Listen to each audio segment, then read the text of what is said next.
श्री सीताराम। स्नेही भक्तजनों, रविंद्र जैन ग्रुप द्वारा प्रस्तुत की जा रही सुनो श्री राम कहानी में हम आप सभी तक पहुंचा रहे हैं भगवान श्री राम की मार्गदर्शक, ज्ञानवर्धक और कल्याणकारक कथाएं। इस क्रम में अभी तक हमने सुंदरकांड के उस प्रसंग तक की कथा आप सबको सुनाई, जिसमें भगवान श्री राम द्वारा आदेश पाकर वानर सेना प्रस्थान कर देती है, समुद्र के किनारे पहुंच जाती है। साथ ही अभी तक आप सब ये भी सुन चुके हैं कि कैसे विभीषण रावण को समझाते हैं, कैसे रावण उनका अपमान करता है, जिसके परिणाम स्वरूप विभीषण लंका का परित्याग करके सागर के इस पार भगवान श्री राम की शरण में आ जाते हैं, और किस प्रकार भगवान श्री राम लंका विजय के पहले ही विभीषण का राज्याभिषेक भी करके रावण के सर्वनाश का संकेत कर देते हैं। पिछले एपिसोड में ही आप सबने यह भी सुना कि अपार वानर सेना को सागर के पार ले जाने का विचार करके भगवान श्री राम विभीषण जी की सलाह पर सागर से मार्ग देने की प्रार्थना करने के लिए उसके किनारे बैठकर रास्ता मांगते हैं, और 3 दिनों तक नियम पूर्वक अनुनय विनय और प्रार्थना करने के उपरांत भी सागर भगवान श्री राम को कोई उत्तर नहीं देता। भाग्यवान धर्म प्रेमियों, सुनो श्री राम कहानी में अब सुनिए उससे आगे की कथा।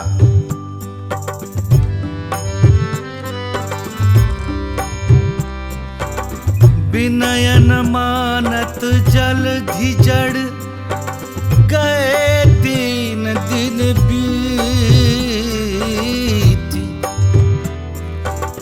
विनयन मानत जलधि जड़ गए 3 दिन बीती। बोले राम सकोप तब भय बिनु होई न प्रीति। बोले राम सकोप तब भय बिनु होई न प्रीति। भगवान श्री राम ने एक सामान्य मानवता का परिचय देते हुए सर्वसमर्थ होकर भी विनम्रता पूर्वक सागर से प्रार्थना की और एक उचित मार्ग सुझाने का निवेदन किया, परंतु सागर ने उनकी विनय पर बिल्कुल ध्यान नहीं दिया। तब करुणा सागर प्रभु श्री रामचंद्र जी को क्रोध आ गया और उन्होंने अपने समीप ही खड़े लक्ष्मण जी से इस प्रकार कहा। लक्ष्मण, बिना भय के प्रीति नहीं होती। इस अभिमानी समुद्र को मुझे अपने सामर्थ्य दिखानी ही पड़ेगी। देखो तो सही इस समुद्र को, अपने ऊपर कितना बड़ा अहंकार है। शांति, क्षमा, सरलता और मधुर वाणी, ये जो सत्पुरुषों के गुण हैं, इनका प्रभाव गुणहीनों पर नहीं पड़ता।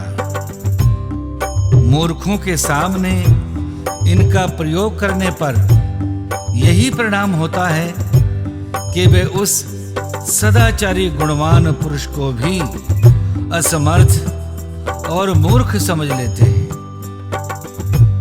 वहीं जो व्यक्ति स्वयं अपनी प्रशंसा करने वाला होता है, दुष्ट होता है, धोखेबाज होता है और सभी पर दंड का प्रयोग करने वाला होता है, उस व्यक्ति का सभी लोग सत्कार करते हैं।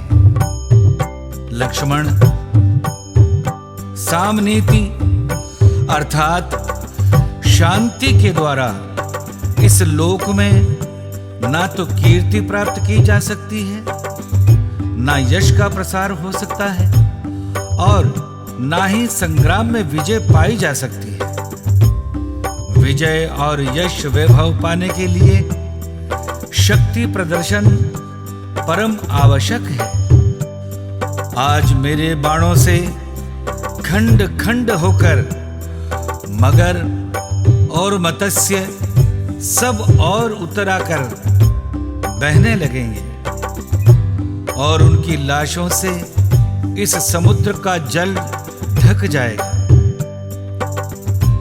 आज महान युद्ध करके शंखों और सीपियों के निवास स्थान इस समुद्र को मैं पाताल तक सुखा दूंगा।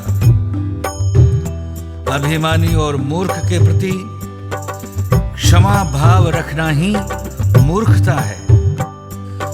आज मैं सारे जलीय जीव जंतुओं सहित इस अभिमानी समुद्र को इस प्रकार जल विहीन कर दूंगा कि सारी वानर सेना पैदल चलकर ही लंका पहुंच जाएगी।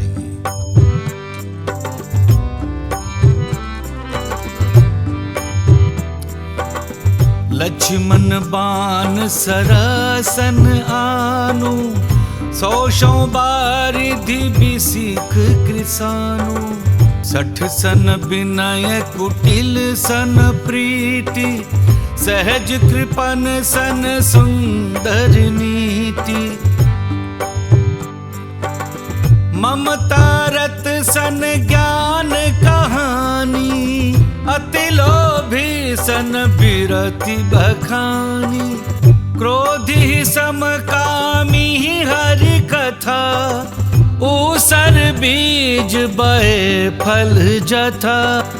अस कही रघुपति चाप चढ़ावा, यह मत लक्ष्मण के मन भावा।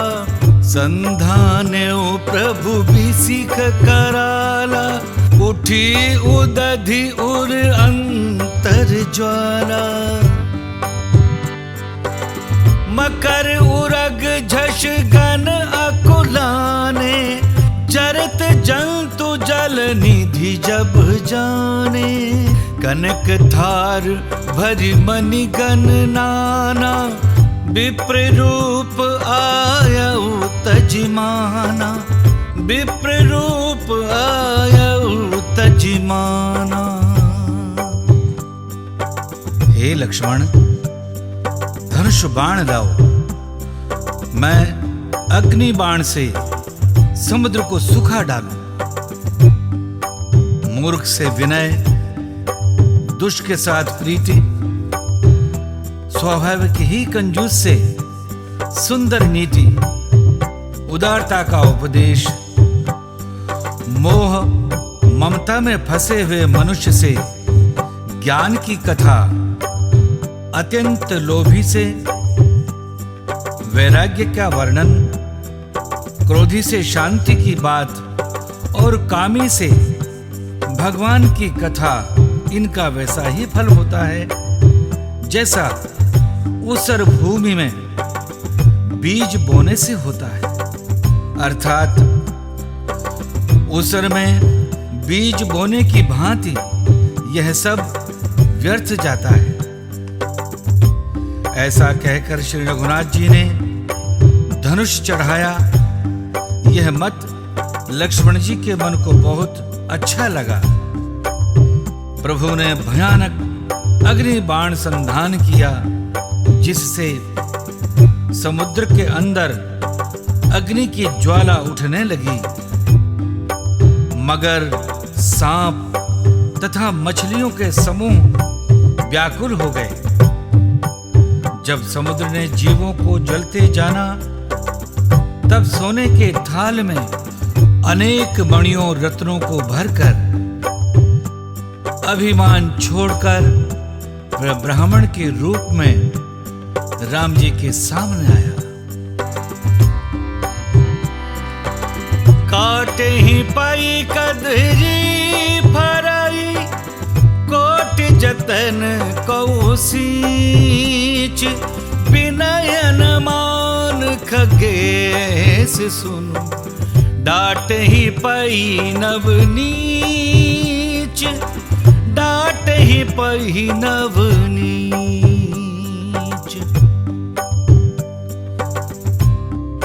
काकभूषणी जी कहते हैं, हे गरुड़ जी सुनिए, चाहे कोई करोड़ों उपाय करके सींचे, पर केला तो काटने पर ही फलता है।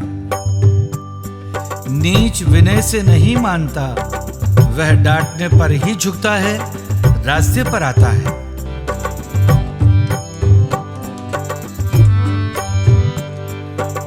सभय सिंधु गही पद प्रभु के रे, क्षमहु नाथ सब अवगुण मेरे। गगन समीर अनल जल धरनी, इन्ह कई नाथ सहज जड़ करनी। तब प्रेरित माया उपजाए, सृष्टि हेतु सब ग्रंथ निगाए। प्रभु आय सुजेहि कह जस अहि, सोते ही भांति रहे सुख लहि। प्रभु भल कीन्ह मोहि सिख दीन्ही, मर्यादा पुनि तुम्हारी कीन्ही। डोल गवार शूद्र पशु नारी, सकल ताड़ना के अधिकारी। समुद्र भयभीत होकर प्रभु के चरण पकड़कर कहने लगा, हे नाथ, मेरे सब दोष क्षमा कीजिए। हे नाथ, आकाश, वायु, अग्नि, जल और पृथ्वी, इन सब की करनी स्वभाव से ही जड़ है।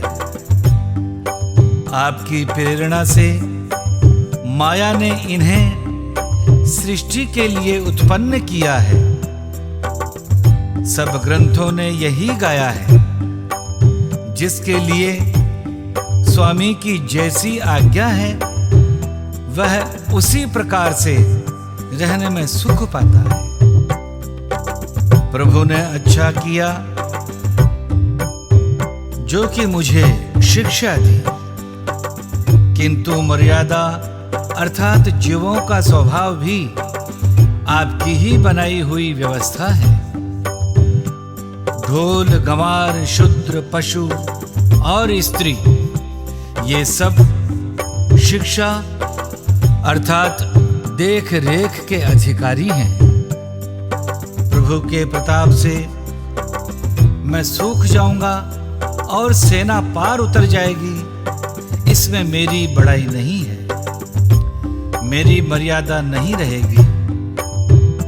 तथापि आपकी आज्ञा का उल्लंघन नहीं हो सकता, ऐसा वेद गाते हैं।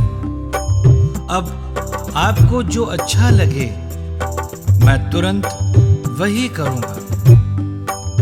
ब्राह्मण के रूप में प्रकट हुए सागर भगवान से इस प्रकार क्षमा याचना और प्रार्थना करके शांत हो गए।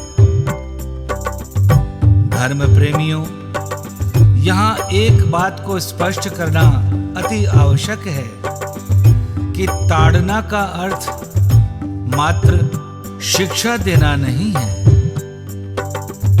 श्री रामचरितमानस की रचना मूल रूप से उत्तर भारतीय लोक भाषाओं में हुई है और उत्तर भारत के अधिकांश क्षेत्रों में ताड़ना का अर्थ ध्यान से देखना, सुरक्षा की दृष्टि से देखना और ध्यान रखने की दृष्टि से देखने के संदर्भ में ही उपयोग किया जाता है, जिससे ये बिल्कुल स्पष्ट है कि तुलसीदास जी किसी को भी दंड देने अथवा प्रताड़ित करने के पक्ष में बिल्कुल नहीं थे। ना ही उन्होंने ताड़ना शब्द कहकर ऐसा कुछ कहने का प्रयास किया है। किसी भी शब्द का अर्थ स्थान, समय और परिस्थिति के अनुसार निकाला जाना चाहिए। आइए अब चलते हैं मूल कथा की ओर।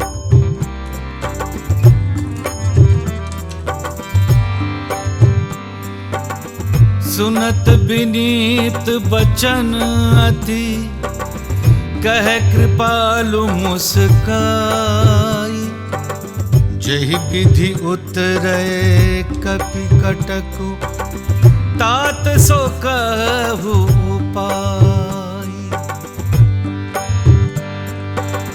नाथ नील नल कपि दऊ भाई, नाथ नील नल कपि दऊ भाई, लरिकाई ऋषि आशीष पाई, तिन्हके परस किए गिरि भारे, तिन्हके परस किए गिरि भारे, तरिहहि जलधि प्रताप तुम्हारे। समुद्र के अत्यंत विनीत वचन सुनकर कृपालु श्री राम जी ने मुस्कुराकर कहा, हे तात, जिस प्रकार वानरों की सेना पार उतर जाए वह उपाय बताओ। समुद्र ने कहा, हे नाथ, नील और नल दो वानर भाई हैं। उन्होंने लड़कपन में ऋषि से आशीर्वाद पाया था। उनके स्पर्श कर लेने से ही भारी भारी पहाड़ भी आपके प्रताप से समुद्र पर तैर जाएंगे और मैं भी प्रभु की प्रभुता को हृदय में धारण कर अपने बल के अनुसार जहां तक मुझसे बन पड़ेगा सहायता करूंगा। हे नाथ, इस प्रकार समुद्र को बंधाइए जिससे तीनों लोकों में आपका सुंदर यश गाया जाए। समुद्र देव की यह बात सुनकर भगवान श्री राम बड़े प्रसन्न हुए और उन्होंने समुद्र देव को धन्यवाद देते हुए कहा, हे समुद्र देव, उपाय बताने के लिए धन्यवाद, परंतु यह बाण जो मैंने धनुष पर चढ़ा लिया है,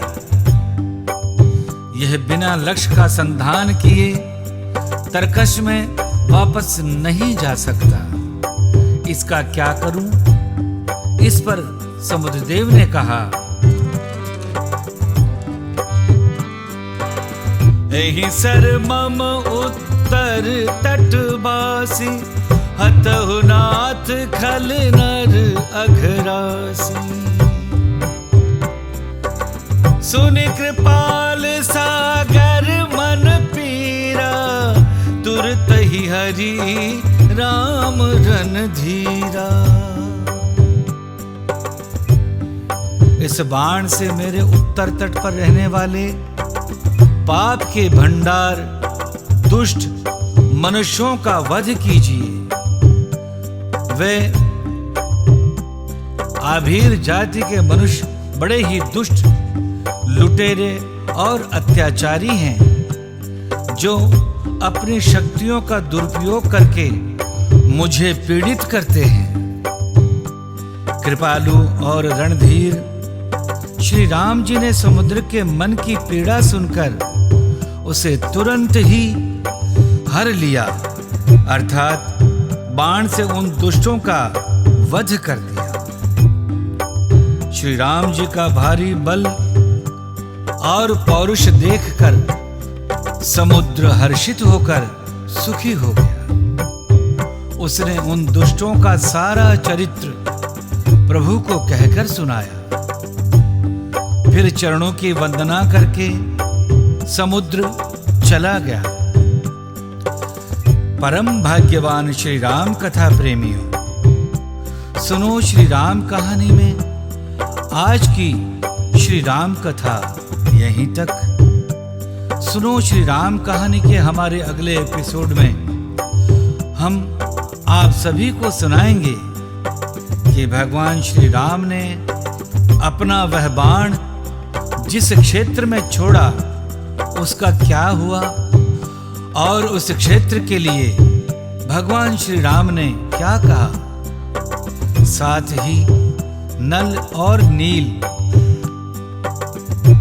ये कौन थे, उनको कैसे श्राप मिला, यह कथा भी अगले एपिसोड में ही हम आप सबको सुनाएंगे। इन सभी एक से बढ़कर एक ज्ञानवर्धक, रोचक और अद्भुत कथाओं को सुनते रहने के लिए हमारे चैनल को सब्सक्राइब कर लें और हमारे साथ बने रहें, जुड़े रहें। बहुत बहुत हृदय से धन्यवाद। जय जय श्री सीताराम।